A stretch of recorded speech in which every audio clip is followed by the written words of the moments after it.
Good morning. Today we start the chapter number 3 from variation of ionization enthalpy in a group. The ionization enthalpy in a group, when we move from top to bottom, ionization enthalpy decreases because when we move from top to bottom, the size of the atom is increases and size of the atom is inversely proportional to ionization enthalpy. Means जैसे जैसे size बढ़ता जाएगा nucleus से valency electron का distance increase होगा.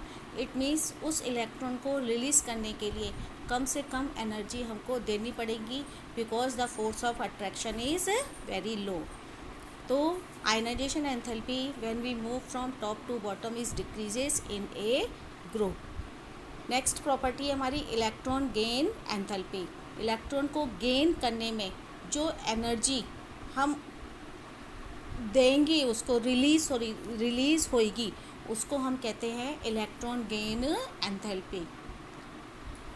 Electron gain enthalpy is the energy release when an electron is added to an isolated gaseous atom so as to convert it into a negative ion.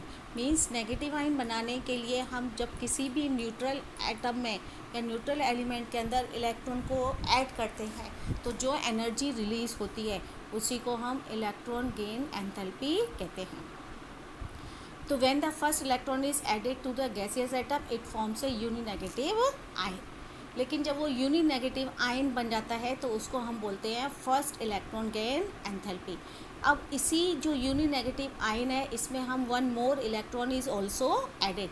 तो क्या होगा, अब हमको क्या है एनर्जी रिलीज़ नहीं होगी बट एनर्जी उसमें गेन करी जाएगी. हमको एनर्जी उसमें एब्जॉर्ब करानी पड़ेगी बिकॉज कि अब वो नेगेटिव आयन है और electron is also negative ion. तो दोनों के बीच में रिपल्सिव फोर्स काम करेगा. उस रिपल्सिव फोर्स को कम करने के लिए ओवरकम करने के लिए हमको वहाँ पर एनर्जी देनी पड़ेगी. It means the second electron gain enthalpy is always the positive in nature. इसी तरह से अगर हम उसको -3 आयन में कन्वर्ट करना चाहते हैं तो हमको और ज़्यादा एनर्जी उसको देनी पड़ेगी बिकॉज कि अब उनके बीच में रिपल्सिव फोर्स और भी ज़्यादा हो गया है. तो इस तरह से इनको हम कहते हैं सक्सेसिव इलेक्ट्रॉन गेन एंथैल्पी.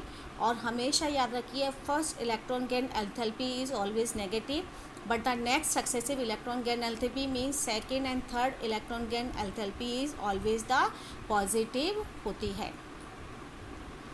तो यही आपको नीचे डायग्राम में दिखा रखा है. देखो कि ऑक्सीजन जो है वो पहले बना है O-1 आयन जहाँ पर कि माइनस में एनर्जी है मीन्स यहाँ पर ये एनर्जी जो है रिलीज़ हो रही है.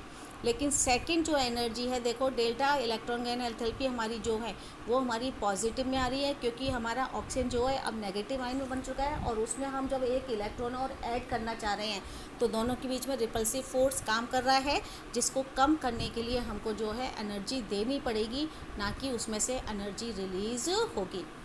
नेक्स्ट है हमारा factor affecting the electron gain enthalpy. इसमें फर्स्ट फैक्टर है हमारा एटॉमिक साइज़ कि जैसे जैसे एटॉमिक साइज़ इंक्रीज होता है the distance between the nucleus and the incoming electron is also increases. It means the electron gain enthalpy become less negative. Second है nuclear charge. Nuclear charge बढ़ने से क्या है फोर्स ऑफ अट्रैक्शन बढ़ेगा. Force of attraction बढ़ने से मतलब है इनकमिंग इलेक्ट्रॉन जो है वो तेज़ी से आराम से उस इलेक्ट्रॉन में ऐड जाएगा means electron gain enthalpy more negative हो जाएगी. थर्ड है हमारा electronic configuration. Electronic configuration means अगर हमारा कोई भी एटम जो है फुल फील्ड और हाफ फील्ड ऑर्बिटल में प्रेजेंट है तो अगर हम उसमें कोई एक्स्ट्रा इलेक्ट्रॉन ऐड करना चाहते हैं तो क्योंकि वो अपने एक स्टेबल कंडीशन में है और जब हम उसमें इलेक्ट्रॉन को ऐड करेंगे तो वो अनस्टेबल में आ जाएगा. इट मीन्स वो इलेक्ट्रॉन को एक्सेप्ट नहीं करना चाहेगा और वहाँ पर हमको जब इलेक्ट्रॉन को ऐड करना पड़ेगा तो हमको मोर एनर्जी देनी पड़ेगी. इट मीन्स ऐसी कंडीशन में इलेक्ट्रॉन गेन एंथैल्पी जो है हमारी पॉजिटिव हो जाएगी. हमारी जितनी भी नोबल गैसेस हैं सभी की इलेक्ट्रॉन गेन एंथैल्पी जो है पॉजिटिव होती है. नेक्स्ट है variation of electron gain enthalpy across a period और अक्रॉस ए ग्रुप. तो across a period electron gain enthalpy become more negative weak increase in the atomic number from left to right across a period, क्योंकि nuclear charge जो है बढ़ता जाएगा। Nuclear charge बढ़ने से क्या है, फोर्स ऑफ अट्रैक्शन बढ़ेगा, जिससे कि इलेक्ट्रॉन गेन एंथैल्पी जो है बढ़ती जाएगी, negative value. But when we move from top to bottom in a group, electron gain enthalpy become less negative, क्योंकि एटॉमिक साइज़ इंक्रीज़ हो रहा है, और एटॉमिक साइज़ इंक्रीज होने से क्या है कि इलेक्ट्रॉन गेन एंथैल्पी जो है नेगेटिव, उसकी नेगेटिव वैल्यू धीरे धीरे कम होती जाएगी।